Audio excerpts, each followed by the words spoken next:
Montana Territory, October 1873. The wind whipped low across the high plains as Silas Flint reined in his horse at the edge of a cottonwood grove. His boots hit the dirt a moment later, and he crouched by the faint trail of broken brush, eyes narrowing. Something had been through here and not more than an hour ago. He could read the land like scripture, the snapped twigs, the scuffed prints, the drag mark of a torn dress hem. Whatever happened, someone was running, and not just from the cold. He followed the trail on foot, rifle across his back, hand resting near the grip. He had seen enough bad things in this country to know what signs like these meant. This land was not gentle. It took more than it gave. But still, Silas kept riding out alone, doing what he could to keep his stretch of prairie from going entirely to hell. The trail led to the creek. She was there. She sat in the shallows, arms wrapped around her knees, head down. Her dress was torn and mudded, one sleeve hanging off her shoulder. Barefoot, bruised, her hair, the deep brown of river clay, clung to her face and neck. She did not look up when he stepped closer. "Ma'am," Silas kept his voice low, steady. "You hurt?" No answer, not even a flinch. He stepped into the water, boots soaking through. "I ain't going to hurt you." Her hand moved, just barely. She reached out, then her fingers wrapped around his. She held on. Silas froze, the damp chill of her grip grounding him. She still hadn't looked at him, still hadn't said a word. But she held his hand like it was the only solid thing in the world. "All right," he said quietly. "I got you now." He knelt beside her. She was shivering, lips pale. He shrugged out of his coat and wrapped it around her shoulders. When he moved to lift her, she didn't resist. She just kept her hand in his, fingers locked tight, like letting go might break her in half. He carried her to his horse, lifting her gently into the saddle before climbing up behind her. Her back pressed into his chest, her hand still clutching his, both resting on the saddle horn. She said nothing, made no sound, but she stayed close. They rode west toward his homestead. Late afternoon, sun stretched long shadows across the grasslands. His cabin sat a few miles south of Fort Benton, nestled between a rocky ridge and a line of cottonwoods. It was small, one room, a lean-to barn, a well, but it was warm and safe. He had built it with his own hands, plank by plank, after too many years working cattle for men who never remembered his name. Inside, he settled her on the cot and lit the stove. She sat upright, still pale, still silent, her eyes scanning the room like she was waiting for danger to come crashing through the door. He crouched beside her. "Can you drink something?" No answer. He poured her a cup of warm water and gently placed it in her hands. She sipped, slow and careful. Her hands trembled. "My name's Silas," he said. "Silas Flint. I live alone, just me and the land. You're safe here." She looked at him for the first time. Her eyes were a dark, stormy gray. He didn't ask what had happened. Not yet. She wasn't ready. He gave her a blanket and turned his back while she changed into one of his clean shirts. It hung loose on her frame. She sat by the fire, knees pulled up, still holding the cup. He cooked a little salted pork and beans, then set a plate beside her. She ate with slow, careful bites. He watched the shadows outside lengthen. When night came, he offered her the cot and took the floor. Around midnight, he woke to feel a small hand wrap around his again. She had come down from the bed and curled beside him on the floor. She didn't speak. She didn't cry. She just held on.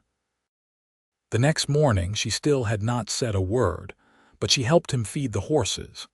She moved quiet, like she had lived around danger too long to trust sudden sounds. When he handed her a brush, she paused, then started grooming the chestnut gelding like she had done it all her life.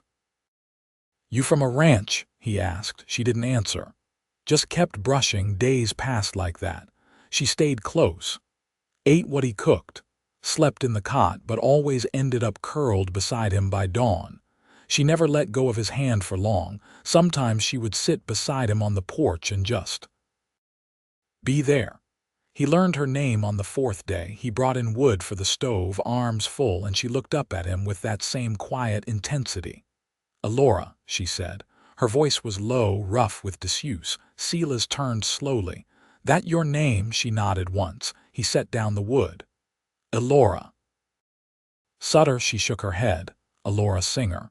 He repeated it aloud, slow. "Elora Singer, that's a good name." She looked away like she didn't believe it. As the days stretched into a week, she started moving more freely. She watched him split wood, helped gather eggs from the hens. Her silence broke little by little, never full conversations, but a word here, a glance there. And every evening she sat beside him by the fire, her hand in his. On the 9th day, she stood in the doorway while he saddled his horse. "I want to show you something," he said. She hesitated, then stepped outside. They rode north, up into the ridges overlooking the river. From the crest, pine trees stood like sentinels, and the land rolled golden in the late autumn light. Silas dismounted and helped her down. "Used to come here with my little brother. Before he joined the army, never came back." Elora looked at him, her eyes softer now. "Thought maybe you'd want to see something good," he said. She stepped forward and looked out over the land. Then she reached for his hand. He let her take it. They stood there a long time, wind brushing past them, her fingers curled into his. She still had not told him what had happened.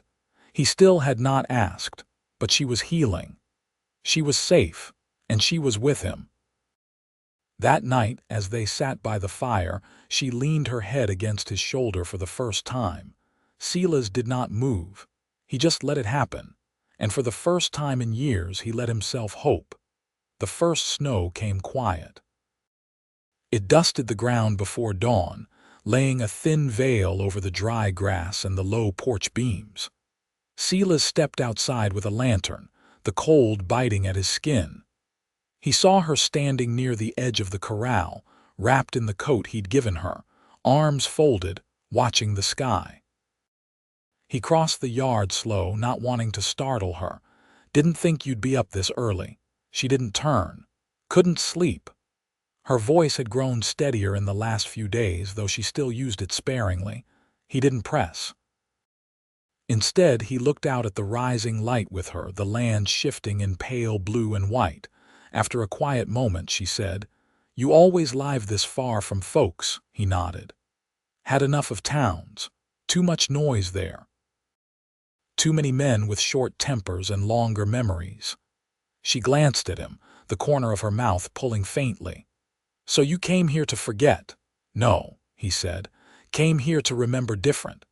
She didn't reply, but her eyes lingered on him a little longer before turning back to the open land. Later, she helped him patch the barn roof where last storm had torn loose a few shingles. She climbed the ladder before he could offer, moving with a quiet purpose that left no room for argument. He passed her the tools without a word. While she hammered, he studied the way her shoulders moved, sure, measured, not the kind of strength born from ease. When she climbed down, she wiped her hands with a rag and looked toward the woods. "What are you thinking?" he asked. "That I don't remember the last time I fixed something that stayed fixed." He didn't answer. There wasn't anything neat to say to that. At noon, he rode out to check the fence line on the southern edge. She followed without asking, saddling the bay mare he'd lent her. They rode side by side, not speaking much, but not needing to. At the far post, he found the wire sagging. She dismounted first, pulling off her gloves to hold it steady while he tightened it. Her wrist showed fresh bruises he hadn't seen before. She saw him looking. "It was my uncle," she said. "He didn't move. He took me in after my father died, said I owed him for it." Silas crouched, finished looping the wire, and stood. "You don't owe anyone for surviving." Her breath caught, but she didn't speak again. Not then. That night, she stirred the beans while he mended a stirrup by lamplight. The silence between them had shifted, no longer wary, just quiet in the way of people learning the weight of each other's presence. "You ever been married?" she asked. He shook his head. "Didn't suit you." "Didn't suit them," he said. She gave a small sound, not quite a laugh. "I can't picture you sweet-talking anyone." "I tried once," he said. "Brought a girl some sugar from town. She married the store clerk instead." Elora leaned against the wall, arms crossed, watching the fire flicker under the pot. "I was engaged once." He looked up. His name was Matthew. He had a crooked tooth and hands that shook when he got nervous. Her voice was steady, but she didn't meet his eyes. "He died in the cholera outbreak last spring." Silas nodded once. "I'm sorry." She sat down across from him, folding one leg under the other. "Grief makes everyone strange. My uncle said I'd had enough time to mourn." "You don't put a clock on that." She looked at him long and quiet, like she was measuring something inside herself. Then she said, "Thank you for not asking me to explain. I figure when you're ready you will." She nodded, then reached across the table, her hand resting on his without hesitation now. He turned his palm up, laced their fingers together. Outside, the wind had picked up again, dusting snow against the windows. Inside, the fire held steady, and the space between them had grown warmer. She didn't let go. The days stretched shorter, light falling sooner behind the ridgeline. By late November, the wind came with teeth, and the creek ran slow under a crust of ice. Elora had taken to wearing his second coat, the one with the worn cuffs and missing button. She moved differently now, not tentative, but deliberate, like each task was chosen, not forced. She sat at the table one morning threading a needle, mending the corner of the flour sack without being asked. Silas watched from the hearth, holding a tin mug of boiled chicory. "You ever sew like that back in Ohio?" he asked. She didn't look up. "Illinois, east of Peoria. My mother taught me before she passed. Said if a woman could mend, she'd never starve." "You believe that?" "I believe I'd rather be cold with a needle than warm with a man who breaks things." He shifted, the iron legs of the chair scraping quiet over the floor. "Wouldn't take much to build another room on the cabin come spring." She paused in her stitching. "You planning to take in more strays?" "No." He sipped and kept his eyes on the fire. "Just thinking you might want space that's yours." She tied the thread off and set the sack aside. "I never had a room that felt like mine. Not really." "You do now." Her eyes met his, steady and clear. "I know." That evening she brought in a bundle of dried grass and started weaving it into a small mat beside the fire. Her fingers moved quick, practiced. "I used to make these for the church," she said. "Sold them at harvest time. The pastor's wife said they weren't proper enough." He raised an eyebrow. "Looks like it'd keep your feet warmer than a sermon." "I didn't go for the sermons. I went because it was the only place quiet enough to think." Silas added more logs to the fire. "You still believe in anything?" She brushed some stray grass off her skirt. "I believe in mending things with your own hands. I believe in quiet." He nodded. "That's enough, I think." Later, when the wind picked up and rattled the shutters, she stood and crossed to the cot, then stopped. "Do you still dream about your brother?" He looked over slowly. "Sometimes. Mostly when it storms." "You keep anything of his?" Silas reached under the hearth shelf and pulled out a flat tin box. Inside it lay a folded letter, a rusted harmonica, and a button carved from antler. He handed it to her. "He used to play while we sat watch on the herd," Silas said. "Couldn't hold a tune, but he tried." She turned the harmonica over in her hand, then held it to her lips and blew a soft, wavering note. Silas closed his eyes. The sound was off-key, but it filled the space between them like a memory made real. She set it down gently. "He sounds like someone who didn't quit easy." He didn't. They said nothing more that night. By the end of the week, the ground had frozen solid. Silas hitched the sled to the horse and rode out with her to gather firewood from the downed pine along the ridge. She walked beside him, the sled rope looped over her shoulder like it belonged there. As they loaded the last of the wood, she asked, "Why did you stop riding for cattle outfits?" He brushed snow from a log. "Got tired of sleeping on the ground and seeing men shot over poker games. And this feels like something worth tending." She nodded once, then turned back toward the horse. That night, she set 2 tin cups on the table and poured the last of the warmed cider. He watched as she added a pinch of dried apple peel to both before sliding his across. She sat across from him, hands around the cup. "I never thought I'd feel safe again." "You are." Her voice stayed low. "I want to stay, Silas." He didn't speak at first. Just looked at her, the flicker of the fire catching in her eyes. "Then stay," he said. "Not because you're afraid, stay because it's what you want." She reached across, fingers finding his. They didn't need to speak further. Outside, the cold deepened, the wind sharpening against the walls. But in that cabin by firelight and the warmth between their joined hands, a new season had quietly begun. The first week of December brought a brittle stillness to the land. The river, once murmuring under the cottonwoods, had stilled into silence, caught in the grip of ice. On the ridge above the cabin, a lone doe picked her way through the snow, leaving a line of delicate tracks that disappeared into the timber. Silas set a kettle on the stove, the scent of boiled oats and dried currants rising in the warm air. Elora stood by the window, her fingers brushing the glass as she watched the pale light stretch across the hills. "You ever trapped before?" he asked, wrapping a scarf around his neck. She turned slowly. "Not since I was a girl. My father used to set snares for rabbits out near the hedgerow. You feel up to walking the line with me?" "I do." They crossed the yard with the crunch of snow underfoot, each step deliberate. Silas handed her a pair of wool mittens he had stitched himself last winter. She pulled them on without a word, then adjusted the scarf at her throat.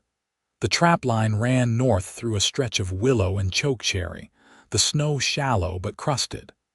Silas led them steady, pointing out where the prints of a fox tangled with those of a snowshoe hare. Elora crouched near one snare and loosened its coil, resetting it with care. "You got a good hand for it," he said. "I like the quiet of it, the waiting." They reached the far trap just after midday. Inside, a mink lay still, its dark fur dusted with frost.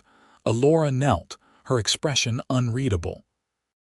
"You want me to take it?" Silas offered. She shook her head. "I can do it." He watched as she cleared the snow from around the body. When she stood, she held the mink close against her coat, not with fear but with a kind of solemn respect. "It's strange," she said, her voice low, "how something so small can still carry weight." They made their way back through the brush, the sun already beginning its slow descent. At the cabin, Silas hung the mink to cure behind the shed, while Elora took to cleaning the snares. She worked without rush, her back straight, her gaze steady. That evening, she brought out a small tin from the shelf above the hearth, one she hadn't touched before. Inside were dried rose hips, gathered some time before she arrived. "I thought maybe they'd be good with the oats," she said. "Where'd you learn to dry these?" "My mother kept a garden with a fence made of old barrel staves. She said rose hips were better than quinine if you knew how to brew them." She dropped a handful into the pot, the steam rising in soft curls. Silas stirred beside her, adding a pinch of salt.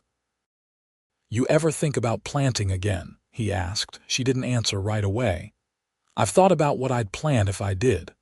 "What would it be?" "Chicory, onions, maybe a row of sweet corn if the ground's good enough." He nodded once. "We could clear a patch come spring. Soil near the south fence holds moisture longer." She turned toward him. "You think I'll still be here then?" "I do." She looked down at her hands, then back to him. "I do too." They ate in silence, the oats sweetened by the rose hips and warmth. When the bowls were empty, Elora stood, then paused halfway to the cot. "I want to ask you something," she said, not turning. "All right. If I told you more about what I ran from, would you think different of me?" "No." She turned then, her face lit only by the firelight. "He tried to marry me off. A man twice my age. Said I'd eaten his bread too long not to give something back." Silas stood without a word, crossed the room, and placed his hand over hers. "You left," he said. "That's what matters." "I did." She leaned into him then, slow and certain, her head resting against his chest. He wrapped his arms around her, feeling the steady rhythm of her breath through the wool of her coat. They stayed that way as the fire settled low. No words passed between them, but something shifted, no longer just safety or warmth, but a quiet belonging neither had carried before. When she pulled back, she didn't let go of his hand. "Tomorrow," she said, "I want to help you with the fence near the draw. I saw a break in the wire." He nodded. "We'll fix it together." And they would. The days just before Christmas came with silver light and the hush of deep snow. The wind softened, and the sky held a quiet blue that seemed to stretch farther than usual. Elora stood at the edge of the barn, sleeves rolled, her breath curling in the still air as she pressed the last of the nails into the new gate latch. Silas leaned on the rail beside her, watching how steady her hands were, how she'd taken to the rhythms of the place like she'd always been part of it. "You build better gates than I do," he said. She wiped her palms on her skirt. "I had to fix plenty of things no one else would." He reached for her hand. "Not just fix, you make them whole." She didn't answer right away, just let her fingers rest in his. Later, he brought down a small crate from the loft above the lean-to. He hadn't opened it in years. Inside were folded lengths of wool, a carving chisel, and a half-finished cradle he'd once planned to give to a neighbor before the fever took their baby. He set it on the table, brushing away wood dust that had settled like a second skin. "What's that?" Elora asked, coming in from the cold, cheeks flushed. "Something I never finished," he said. "Didn't see the point after a while." Her eyes traced the curve of the unfinished rocker. "Well," she said softly, "maybe you could finish it now." Silas looked up, her face lit by the yellow lamp glow. "You thinking what I'm thinking?" "I don't want to be just passing through anymore," she said. "I want a life. A true one." He stepped closer, hands rough and careful as they found her waist. "I want that too." That evening they rode the sled into town, bundled under quilts, the mare's hooves muffled by snow. It wasn't a large gathering, just a handful of neighbors at the schoolhouse for the Christmas supper, but word had spread that Silas Flint had taken in a woman, and that she hadn't left. There were no whispers, no pointed stares, just nods, and the quiet welcome of coffee passed around in tin cups. Elora stood beside Silas as the schoolteacher's wife handed her a plate. "You staying on his place now?" "I am," Elora said, eyes steady. "Well, it's good land," the woman replied, "and he's never been one to speak more than he has to. I reckon that's a blessing." Elora smiled just a little. "It is." They stayed until the lamps burned low and the fiddle quieted. On the ride home, snow began to fall again, light, almost weightless. Elora leaned into Silas, her gloved hand tucked beneath his coat. By the time they reached the cabin, the world was hushed again. Inside, they stoked the fire and hung their coats. Elora stood near the hearth, brushing snow from her braid. "I never thought I'd have a place that didn't feel borrowed," she said.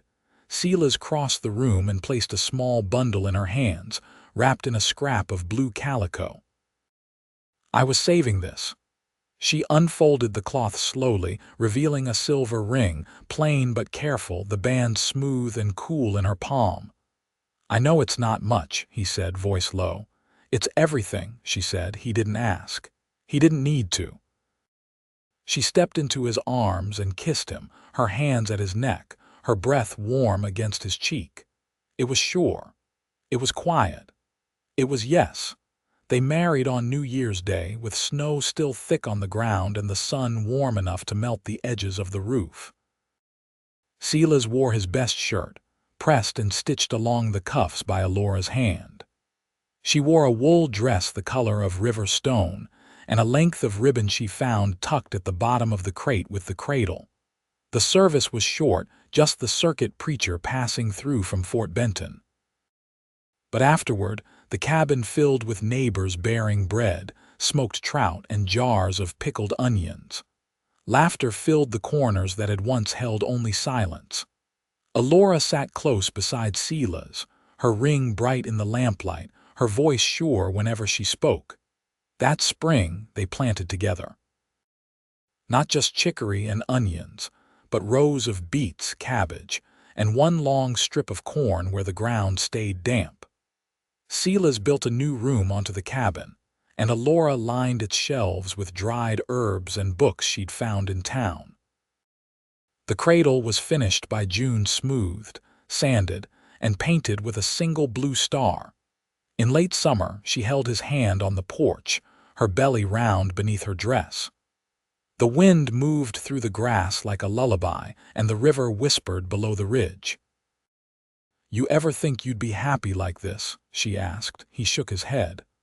"I didn't know what happy looked like, not really."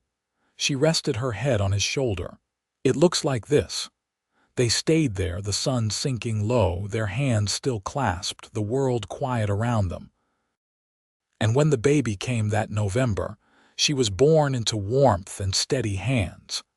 Silas carved her name into the beam above the hearth, Junia Singer Flint, and laid her in the cradle between the fire and the window. That winter, there was no fear, no running. Only the hush of snow, the breath of horses outside the window, and the soft laughter of two people who had found home in each other. And they never left.